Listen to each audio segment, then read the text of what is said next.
Assalamu alaikum. Welcome to my class. I am Abdus Salam, and my dear viewers, you are learning English easily with me. Today I am going to make a video class only for a simple structure, which is very important. Look at it, please. Today,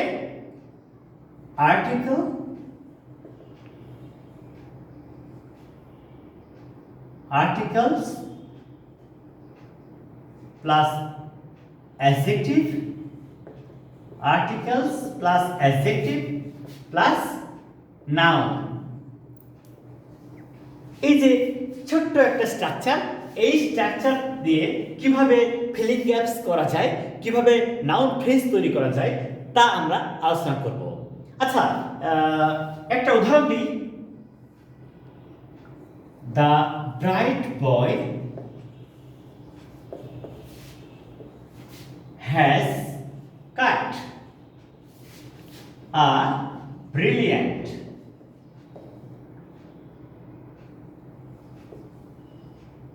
figure in the exam. আচ্ছা, এই সেন্টেন্সটা যদি আমরা একটু follow করি তাহলে কত সহজে ইংরেজি লেখা যায় এবং শূন্যস্থান পূরণ করা যায় সেইটা নিয়ে কাজ করছি। আচ্ছা, বয় ইট ইজ নাউন। এটা কি ধরনের নাউন? Common noun. ব্রাইট, এই বয়টা কেমন? মেধাবী, তার মানে অ্যাডজেক্টিভ। এইটা হচ্ছে অ্যাডজেক্টিভ। আচ্ছা, the articles, actually all the articles are adjective, তাহলে এটা হচ্ছে আর্টিকেল।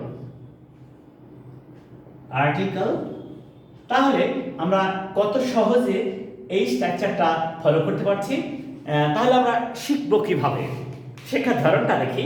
শূন্যস্থানের পূর্বে যদি আর্টিকেলস থাকে, পরে যদি নাউন থাকে, শূন্যস্থানে অ্যাডজেক্টিভ বসে, তাহলে এই স্ট্রাকচারটা কি?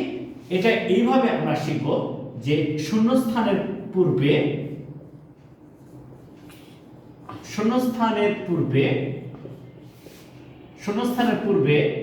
আর্টিকেল এবং শূন্যস্থানের পরে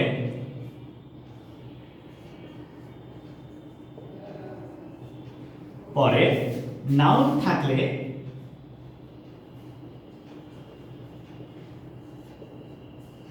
শূন্যস্থানে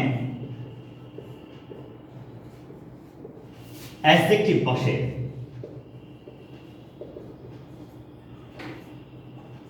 এই তাহলে কত চমৎকার করে আমরা শূন্যস্থান পূরণ করতে পারবো।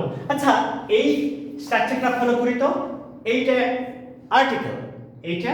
আর্টিকেল, ব্রিলিয়ান্ট অ্যাডজেক্টিভ, তাহলে এটা হচ্ছে আর্টিকেল, এটা অ্যাডজেক্টিভ, তাহলে অবশ্যই নাউন থাকবে। নাউনটা হচ্ছে ফিগার, এইটা হচ্ছে নাউন। তাহলে কিন্তু আমরা বারবার একটা বিষয় দেখব যে এই শূন্যস্থান, মনে করো এইটা শূন্যস্থানে আছে, তার পূর্বে আমরা দেখব যে আর্টিকেল আছে এবং পরে দেখব নাউন আছে। তাহলে একদম শিওর হয়ে যাব যে শূন্যস্থানে অ্যাডজেক্টিভ বসবে। আবার এখানেও একই চিত্র। এই বয়টা হচ্ছে নাউন, আর তারপরে বয়টা কেমন? Bright, that is the quality of that boy, তাহলে এটা হচ্ছে অ্যাডজেক্টিভ। আর দা বয়, নির্দিষ্ট একটা বালক, এই দা হচ্ছে আর্টিকেল। তাহলে আমরা এখানে ইজিলি একটা বিষয় চিন্তা করব যে কিভাবে শূন্যস্থান পূরণ করার সময় এই একটা মাত্র স্ট্রাকচার ব্যবহার করে চমৎকারভাবে শূন্যস্থান পূরণ করা যায়। এবারে আমরা পরবর্তী স্টেপ দেখি তো কি হচ্ছে। ওই সেন্টেন্সটা তো ওই রকম হলো। এবারে আমরা আরেকটু অন্যভাবে চিন্তা করি, দেখা যাক।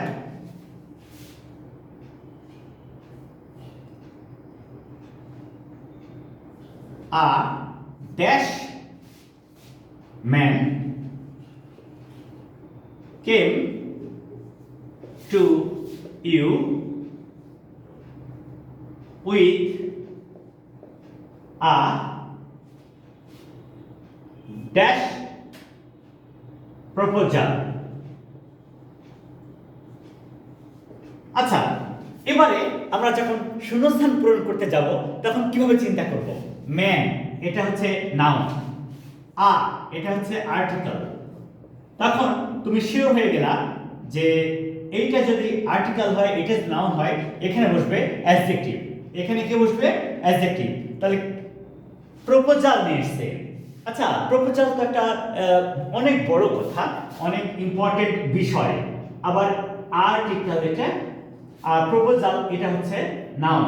তাহলে আমরা শিওর হব যে এখানেও অ্যাডজেক্টিভ বসবে, এখানেও অ্যাডজেক্টিভ বসবে। তাহলে আচ্ছা, এখানে এমন একটা অ্যাডজেক্টিভ বসবে যা শুরু হবে কনসোনেন্ট দ্বারা, কারণ এখানে আর্টিকেল আছে। এর পরে এমন একটা ওয়ার্ড বসবে যা শুরু হবে কনসোনেন্ট দ্বারা। তাহলে wise man came to you with a great proposal. দেখো এখানেও আর্টিকেল দ্বারা শুরু হয়েছে, তাহলে এখানে এমন একটা ওয়ার্ড বসবে অ্যাডজেক্টিভ যা কনসোনেন্ট দ্বারা শুরু হবে। তাহলে কি আমরা শিওর হলাম না যে শুধুমাত্র এই article plus adjective plus noun, এই ছোট্ট একটা স্ট্রাকচার ব্যবহার করে আমরা অনেক সেন্টেন্স তৈরি করতে পারবো। এভাবে যখনই ফিলিং গ্যাপস করতে যাব তখন আমরা শিওর হয়ে যাব যে কিভাবে এই সুন্দর একটা স্ট্রাকচার ব্যবহার করে সেন্টেন্স ফিলিং গ্যাপস করা যায়। আচ্ছা, একটু অন্যভাবে হয়তো সেন্টেন্সের শূন্যস্থানের, এটাই শূন্যস্থান, নাউনটাই শূন্যস্থান, পূর্বে আর্টিকেল এবং অ্যাডজেক্টিভ আছে, পরে ভার্ব আছে। আবার এখানে দেখব এইটা দেওয়া আছে, শূন্যস্থান আছে, এইটা এই নাউনটায় শূন্যস্থান আছে, পরে ভার্ব আছে। তাহলে আমরা চিন্তা করব অ্যাডজেক্টিভের পরে কখনো ভার্ব বসে না, অ্যাডজেক্টিভের পরে কি বসে? যদি সাবজেক্ট আকারে কাজ করে তাহলে অ্যাডজেক্টিভের পরে নাউন বসে, এবং একই কাজ এখানে হচ্ছে adjective plus article plus adjective plus noun. তাহলে আমরা এখানে শিখলাম যে শূন্যস্থানের পূর্বে যদি আর্টিকেল প্লাস অ্যাডজেক্টিভ দেওয়া থাকে এবং পরে ভার্ব দেওয়া থাকে তখন আমরা শিওর হয়ে যাব যে শূন্যস্থানে নাউন বসবে। আর যদি শূন্যস্থানের পূর্বে আর্টিকেল পরে নাউন থাকে তাহলে শিওর হয়ে গেলাম যে শূন্যস্থানে অ্যাডজেক্টিভ বসবে। So my dear viewers, now you can easily understand that with a single structure, article plus adjective plus noun will help you to fill in the gaps nicely and correctly. So please follow this video from the beginning to the end and try to understand everything very nicely. Please share my video to your friends and let them learn easily with Abdus Salam. Assalamu alaikum.